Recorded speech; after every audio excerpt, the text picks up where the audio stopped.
What it do, what it do. It is Libra with Libra Thoughts Podcast. I got a thought, let's tackle it. So most of you know we've been doing ADHD and bipolarism. I'm also tackling the fitness, the physical fitness. Angie May, my sweet friend, she's out doing life right now. And she was like, girl, I'll get back to you as soon as I go turn up real quick. So girlfriend is outside doing her thing. So it's me, y'all. Y'all gonna get more physical fitness and ADHD. So let's talk about it.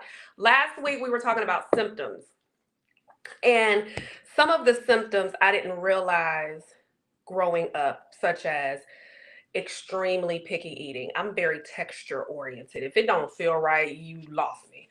Um, I have texture issues with my feet, and I can't even say they're issues, right?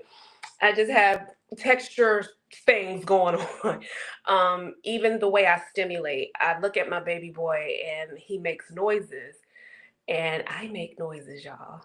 I do.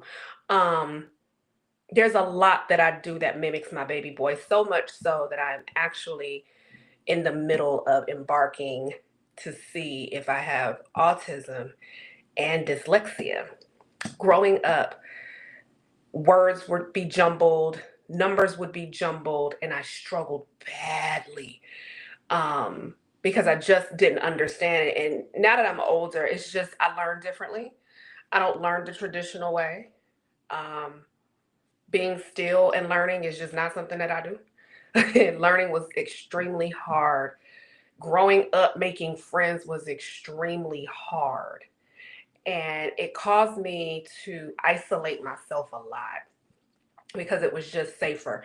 It was a lot safer for me to be out of the way. It was a lot safer for me to just not be a part of shit. And even though I had toxic circles that I was a part of, even those circles at some point would get to a place where I'm like, I can't even do this noise. Growing up, when you've been in chaos, you believe that's the norm, right? And a lot of people be like, why didn't you just change it and da da da da. Easier said than done, right? Easier said than done. When you grow up with a certain knowledge that your family has given you, when you grow up with certain knowledge, you believe that's what it is until you make the choice and whether or not you want something more. If it's not producing anything worth having, it's only producing problems, then you have the free will to make a decision to do something else if life isn't working. And that's how all of this morphed. Like, it really morphed because I got tired of my life just being mediocre. I really was tired of my life being mediocre. So that's where the physical piece was the first transformation. And in the physical piece, the mental was there because I had to unlock some layers up here in order to conquer this physical and not backtrack. Um, the mental, I was willing because life was just fucked up. So I was just willing. I wanted to understand me. And having my youngest son is what cranked off me going to get diagnosed. My first diagnosis late in life is ADHD. And it was like, aha, okay, this can explain why learning was so complicated, socializing was so complicated, why I'm socially awkward, why it's hard for me to express myself, why it's hard for me to navigate life with other individuals because I have an outlook that doesn't match the norm. I have questions and I want people to ask me questions. And I'm always looking at life with other individuals like, there's nothing solid here. Like, let me give you an example. What I mean by solid. My guy, I love my guy deeply because he's such an amazing man, patient man. He had to ask me to be his girlfriend. Okay. I could not walk away from him and assume. I hate assuming. Assuming is not stability for me. Words like maybe, could be, should be, hopefully, those words make me feel super unsafe. So with him, when he's like, I like you and all of these things, I'm like, I'm there. Like you too. But until you say the words, will you be my girlfriend? lady friend, however you want to verbalize it, right? You can call me lady friend, woman friend, girlfriend. But until you ask me, I don't know that's what we are. Even with friendships, right? If we don't say, if I ask you to be my friend, it's because I need a clear line. I need to make sure that you know what I want from you, and I want a friendship. So now I'm asking you, and you have the right to accept or reject. I've learned having conversations with other people with ADHD, rejection is hard, but I was taught to be okay with rejection because rejection is a big part of my life. Most of you are going to be like, what you mean? Rejection has always been a big part of my life, which is why I'm not scared to go after what I want, because telling me no, it doesn't have an effect on me today. I have been rejected my entire life. And when I say I've been rejected, I mean, I'm the black sheep of the family. I don't do things by the book.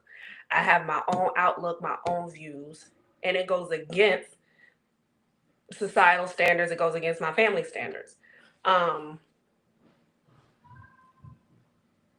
never had a level of understanding from others that said this is just who she is. And who she is has produced greatness. Even though it doesn't look like what we're used to, who she is produced greatness, but who I am is not acknowledged by those that I was born into. Like, I'm acknowledged to a certain point, and then after that, it goes on deaf ears. And if I've offered any information, it's always rejected. It was always overlooked. I'm overtalked. And so I've just learned to be okay with rejections. And so in these times, when I go after what I want and people say no, it doesn't kill me. It used to kill me then. It doesn't kill me now. I really don't do things by the book. I break the rules. I challenge, and I have questions. And I realized that making friends or just business relationships or whatever type of relationship is difficult because a lot of people don't like realness. A lot of people don't like directness, and they view that as aggression. They view it as rude. And I'm like, it's not, because I really need to know clarity. I need clarity. So if I ask a direct question, it's because I really need clarity. I can't ask a hypothetical question. No, I'm going to ask the question because I need clarity. I need to be clear. With autism, me looking at my baby boy, I'm like, ooh, there's a few more things here that I'm seeing that might be just beyond ADHD here.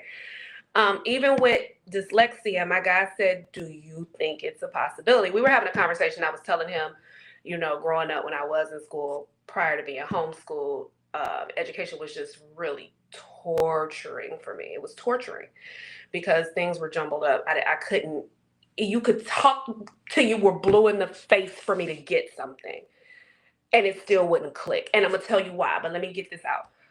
So I'm telling my guy this, and I'm like, yeah, when I was growing up, words would be jumbled. Shit was just, I couldn't lock in. And he was like, well, do you think dyslexia? Could it be? And I was like,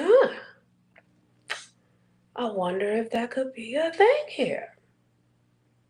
So I'm currently in the middle of checking to see if I have autism and dyslexia based on my childhood experience in school and some other things. Even now, like, reading is, I have to do it in spurts. I can't just sit and read. I have to do that shit in spurts. It takes me forever to read a book because if I want to comprehend the book and really understand it, I have to do it in spurts. If I just want to get the book out of the way, I'll just read it and nothing will retain. But for me to retain, I have to read in spurts.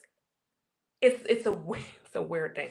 Even writing books, because I'm a 2-time international best-selling author. But even with writing books, I had to do that in spurts. Like, I couldn't just sit and write. I had to do it in spurts. And then I had to go back and read it. And even, can I be real honest with y'all? Even going back and reading my books, I see where there were some errors. And I'm like, damn. I wasn't even in the right space, okay?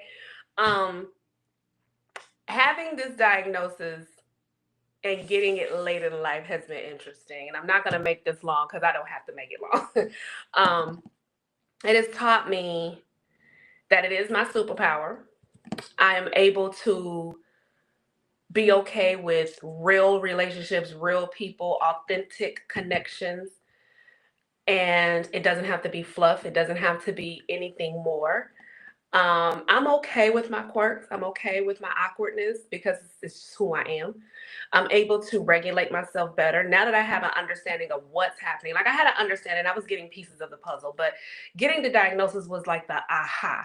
Like I've had other pieces of the puzzle to help me grow, but getting that was like I can go further. I can connect with myself deeper. I can I can just explore more. I can go further. I can do more. I can understand and love myself more. I know how to cater to myself. I know how to support myself. I know how to ask people for the support that I need because I have a full understanding of who I am. So in wrapping this up, I encourage you, if you really feel like your mental health is not stable, please, please explore. Because let me be real with you, I could not really lock into myself without really understanding that I didn't have it all up here. And I'm not saying that, this is how I talk, y'all. I didn't have it all up here. The elevator wasn't going all the way up, right? And I was fighting myself. And I'm also fighting my mom's words of, we don't do therapy and we don't involve others in our business and we don't do this and we don't do that. And it was just like scared to embark in territories where my family said we don't do that, right? And to break free, I had to go against everything. When I say everything, and let me clear this up too. I'm not mad at my mom for not embarking, right? Because I get it. Advocating for my oldest son, I got to see a lot of things. And there's a part of me that is grateful that she didn't, but there's a part of me that wished later in life it was, all right, now that she's not in school, we're homeschooling, let me go on and get this handled so she knows what she's working against. I encourage y'all, Black women especially, if there's something off, and let me be clear, we have a lot that we do with this muscle up here. It is impossible to keep it stable when you don't even know what's happening. You got to know what's happening. And it's okay. I promise you it's okay. It doesn't change who you are. Me getting my late diagnosis did not change me at all. I'm still big. I'm still fun. I'm still lovable. But it helps me understand how to regulate better. It helps me understand how to wrangle me up. It helps me understand that, oh shit, I'm hitting a meltdown. Let me pull out. Oh shit, my energy is bad. Let me not encounter these people. Oh shit, let me articulate that I am not in my best state. It helps me understand where I am, and then I can articulate that to receive the best supports from those that I love. So I encourage you to seek out assistance if you really feel like the brain ain't okay. It's okay for the brain to not be okay. It's okay for your brain to be tired of working. You need to shut that motherfucker off and figure out what's going on with you, sis, so that life can be fruitful. The diagnosis is not it. It's what you do with it. I understand it now. So I'm going to go live better and bigger. Okay, so I love you all. Until the next episode. Deuce.